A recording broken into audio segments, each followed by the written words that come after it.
आज हम देखेंगे कि क्या संत रामपाल जी महाराज भगवान है? क्या संत रामपाल जी महाराज की शरण में आने से असंभव कार्य भी संभव हो जाते हैं? क्या दुनिया के सारे मंत्र नकली है? भक्तों ने भगवान की खोज में भगवान के साक्षात्कार के लिए और पूर्ण मोक्ष के लिए क्या कुछ नहीं करता, लेकिन अगर वही भगवान धरती पर हाजिर हो और आपके सामने हो तो क्या हो? संत रामपाल जी महाराज द्वारा दी जाने वाली सत भक्ति की पूरी सच्चाई आइए जानते हैं इस वीडियो में। कहाँ के रहने वाले हैं?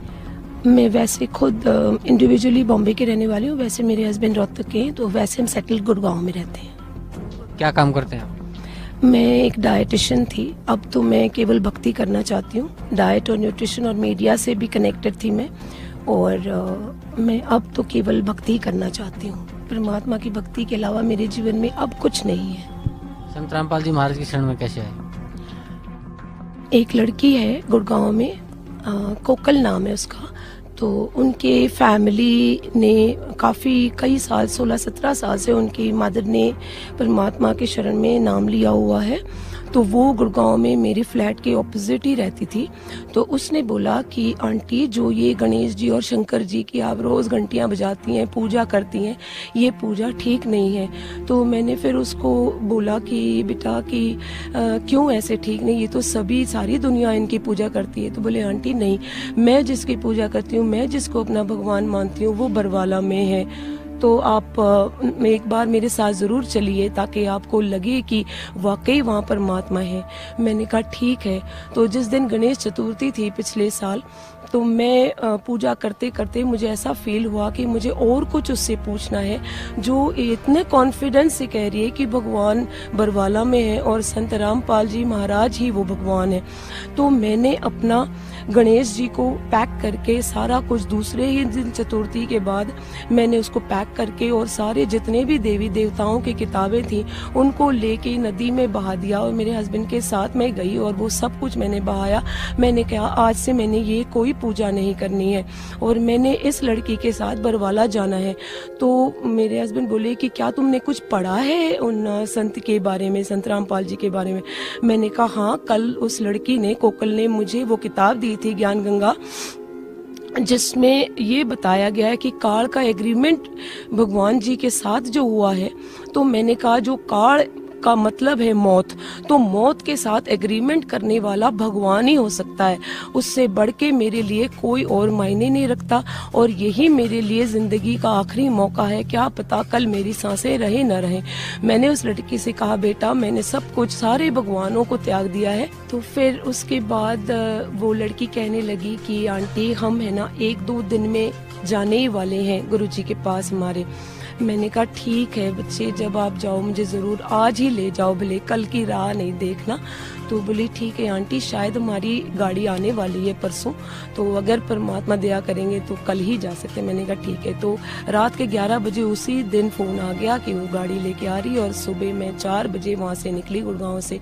7 बजे मैं यहाँ पहुँची। उसके बाद आते ही मैंने कहा मुझे कुछ नहीं करना है, खाना भी नहीं खाना है, पहले मुझे को कल नाम दिलवा दो। बस वो दिन और आज मैं यहाँ हूँ और मुझे बहुत अच्छा लग रहा है, और भगवान यही है और वर्ल्ड में कहीं नहीं है भगवान। दुनिया में लाखों गुरु हैं, आपने संत रामपाल जी महाराज को ही अपना गुरु क्यों बनाया?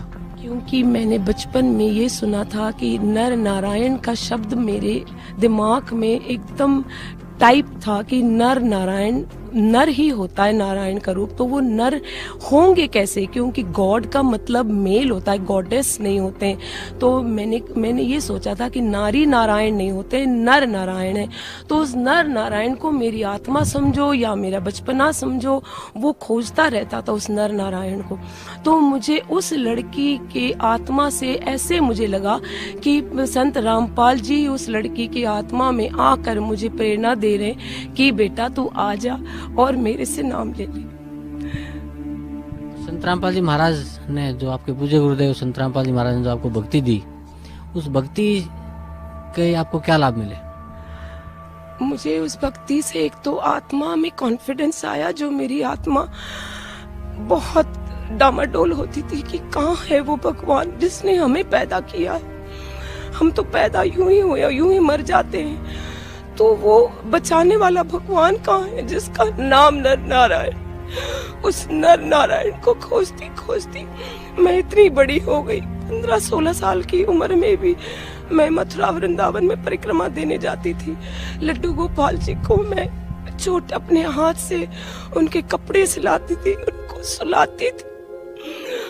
फिर भी मैं संतुष्ट नहीं थी कि वो भगवान बात नहीं करते थे, वो तो पत्थर थे। परमात्मा जिंदा कहाँ है, मैं वो खोजती थी। मेरी आत्मा, मेरी रोज नर नारायण को खोजते खोजते मैं अजमेर शरीफ में मंदिर, मस्जिद, गुरुद्वारा, चर्च में हर जगह जाती थी, पर मुझे ऐसा लगता नहीं था कि वहाँ वो नर नारायण है। जैसे मैं यहाँ आई, इस द्वार के अंदर आते ही मुझे लगा कि बरवाला में ही भगवान है और कहीं नहीं है भगवान। उसके बाद मेरा जी नहीं करा कि मैं यहाँ से 1 मिनट, 1 पल के लिए भी कहीं जाऊं। Can you define who is the real God? Kabir परमेश्वर के रूप में संत Rampal ji Maharaj is the real God, because he is God. After he accepts us, then only Kabir Parmeshwar will accept us. If Sant Rampal ji doesn't accept us, God, whose name is Kabir Parmeshwar, will never accept us, never ever. We have to first follow Sant Rampal ji's principles. We have to be dedicated, we have to be obedient to him. Only then he will take us to Kabir परमेश्वर। Otherwise बहुत मुश्किल है परमात्मा को पाना। संत रामपाल जी महाराज की दया नहीं होगी तो कभी भी हमें भगवान नहीं मिल सकते, क्योंकि उन्हीं के रूप में भगवान आए और वो संत रामपाल जी ही भगवान है और कोई भगवान नहीं है इस धरती पे, वो ही भगवान है बस। But why? वाई का एक ये बहुत बड़ा क्वेश्चन आपने बताया मुझे, क्योंकि मैंने अपनी आंखों से यहाँ देखा है लोगों को मरने के बाद जिंदा हुए। अभी एक केस जो 2 ग्राम जिसमें हेमोग्लोबिन था वो मर चुकी थी। 2 ग्राम खून में कोई जिंदा नहीं रह सकता है। 2 ग्राम खून तो मौत में ही होता है, इतना तो ब्रेन में ही रहता है खून। परमात्मा ने अभी कुछ दिन पहले उस औरत को जिंदा कर दिया, मेरी आंखों के सामने था। वो पेशेंट यही था और वो यहाँ से अभी ही गया है ठीक होके। परमात्मा ही जिंदा कर सकते हैं किसी मुर्दे को, और कोई नहीं कर सकता जिंदा, कोई संत नहीं कर सकता जिंदा। इस दुनिया में किसी की हिम्मत नहीं है। संत रामपाल जी महाराज से नाम उपदेश लेने के बाद आपको क्या क्या लाभ मिला? मुझे केवल भक्ति चाहिए थी, परमात्मा की सेवा चाहिए थी, मुझे दुनियादारी का कोई लाभ नहीं चाहिए। मुझे परमात्मा ने बिना नाम लिए भी सब कुछ दिया। अब मेरी कोई इच्छा बाकी नहीं है, केवल मुझे भक्ति की भीख दे परमात्मा। संत रामपाल जी महाराज जी के पास एक भिखारन बन के आई और मैं भीख ही मांगती रहूंगी, मेरी आखिरी सांसों तक मैं भीख मांगूंगी कि मुझे भक्ति और सेवा की भीख दे, जो जिससे मैं वंचित रही और जिससे मैं अपने परमात्मा से दूर रही। और मुझे ये 5 तत्व का शरीर मिला जो मिट्टी में जाएगा। मेरी आत्मा के जितने भी मेरे पिछले जन्मों के बुरे कर्म है वो परमात्मा मुझे भक्ति और सेवा से मुझे पश्चाताप और प्रायश्चित करने का मौका दे। मैं यही मांगूंगी अपनी आखिरी सांस तक मेरे परमेश्वर से। संत रामपाल जी महाराज जी परमेश्वर है और वो ही है और कोई परमेश्वर नहीं है इस धरती। तो क्या आपको लगता है कि आपके पूज्य गुरुदेव संत रामपाल जी महाराज ने जो नाम उपदेश आपको दिया है उसी नाम के आधार से और संत रामपाल जी महाराज के आशीर्वाद से आप मुक्ति प्राप्त कर लेंगे? बिल्कुल, इसमें कोई दो राय नहीं है। कोई बहका नहीं सकता मुझे और कोई मुझे कहीं भी और रास्ता और जगह, सब दरवाजे गलत हैं। हर जो भी संत जिसके लिए आप पूछ रहे हैं सवाल इंटरव्यू, कोई भी संत जो आजकल जो बैठे हुए हैं, जी ये निरंकारी है या धन धन सतगुरु है और ये श्री श्री रविशंकर और ये कुमार स्वामी, जितने भी ओरिएंटल पीसेस हैं, ये बिल्कुल सब गलत हैं। परमात्मा साक्षात आए हुए हैं और वो ही हमें मुक्ति दिलाएंगे और वो ही सब कुछ है, हमारे मालिक हैं, वो सारे जहान के मालिक हैं, वो उतर आए हैं। सब इंसानों को उनको पहचान लेना चाहिए। पूरा वर्ल्ड यहाँ पे चरण में उनके आए और अपने पापों को धोए। मैं तो यही प्रार्थना करूंगी सबसे।